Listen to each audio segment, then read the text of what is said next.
I'm Dr. Paquin from the Progenext group here to talk about genetics. So what is genetics? I'm sure we've all heard the term genetics from time to time, but do we really know what it means? Well, that's what we're going to talk about today. So the first thing we need to know and understand is a little bit about what makes up the human body. Human beings are made up of millions of eukaryotic cells. What is a eukaryotic cell? Well, eukaryotic cells are specialized because they have membrane-bound organelles, which are the colorful things that you see right here. What is a membrane-bound organelle? Well, you can think of this like organs within our human body.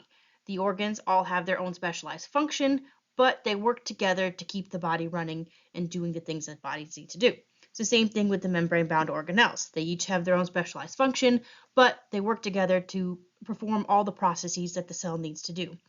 And cells are the building blocks of the human body. So cells make tissues, tissues make organs, organs make organ systems, and the organ systems is what makes us humans.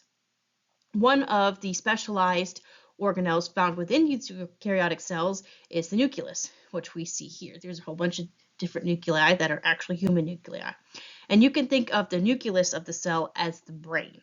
It contains our DNA, which is the code, the instruction manual that the cell needs.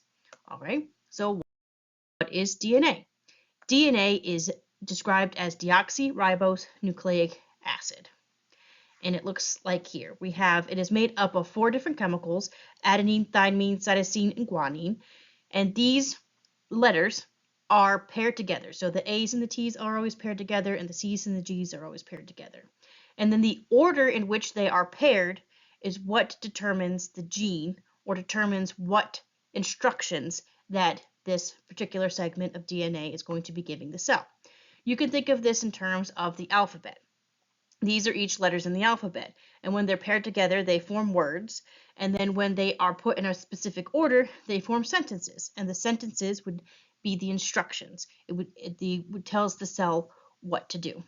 And here we have another picture of our DNA molecule, and this is just the double helix. It's probably how you usually see DNA being described. And then here you can see it still has the A, C, T's, and G's that are paired together and doing the same thing, all paired together.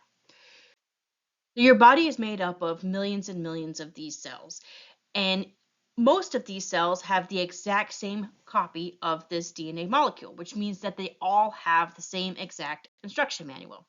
This begs the question, how do they know what to do? How do each cell know how to behave differently? How do heart cells know how to be heart cells, and how do liver cells know how to be liver cells?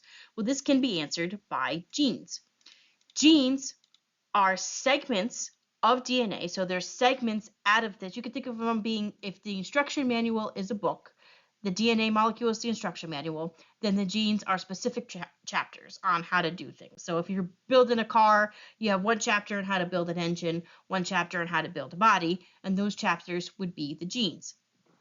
And so genes are still DNA, they're just specific segments.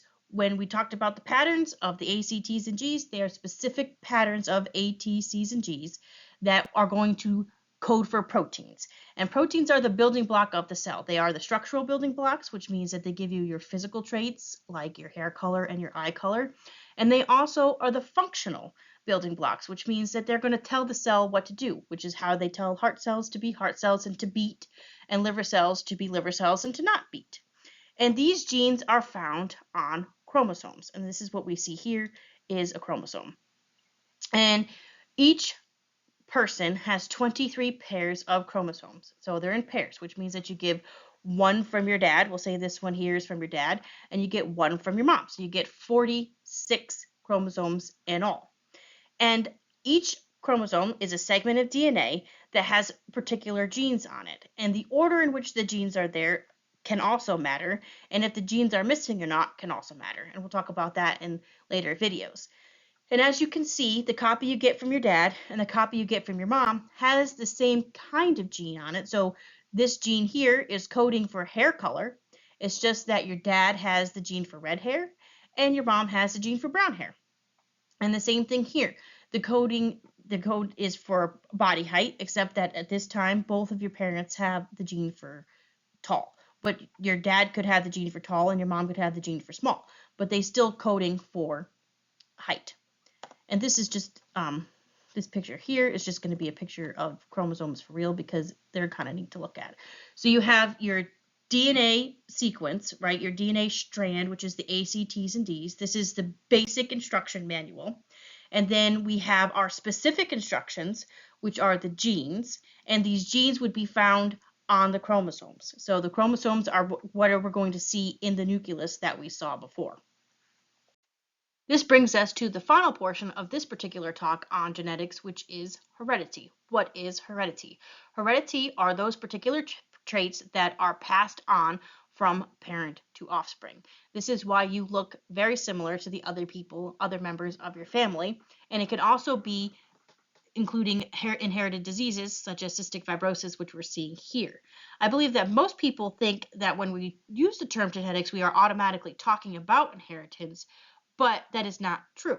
Because as we've seen before, just because you have the gene doesn't necessarily mean that you're going to have that or express that trait. When we saw the chromosomes, we saw that we got one from our dad and one from our mom, and the dad's chromosome had red hair and the mom's chromosome had brown hair. Now we're not going to have some strands be red, some strands be brown. We're going to have red hair or we're going to have brown hair. They might be varying shades, but we're going to have red or brown hair.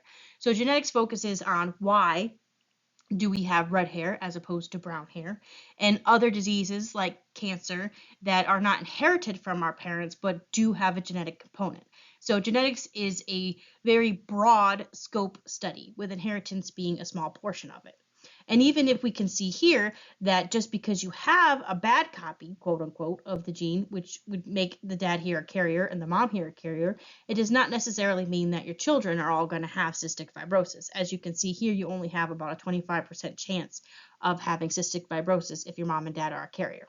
But we'll discuss more about that in other videos. In conclusion, what is genetics? We talked about how genetics, it includes the DNA, which is deoxyribonucleic acid, that is the big book of instructions that are found in most of your cells. And then on these segments of DNA are genes, which are the particular chapters that provide specific instructions. So you have the gene that provides the instruction for hair color and the gene that provides the instruction for eye color. And then we have chromosomes, which house these genes, which are easy ways for the genes to be packaged and to make sure that each cell gets the same exact information. Thank you for watching.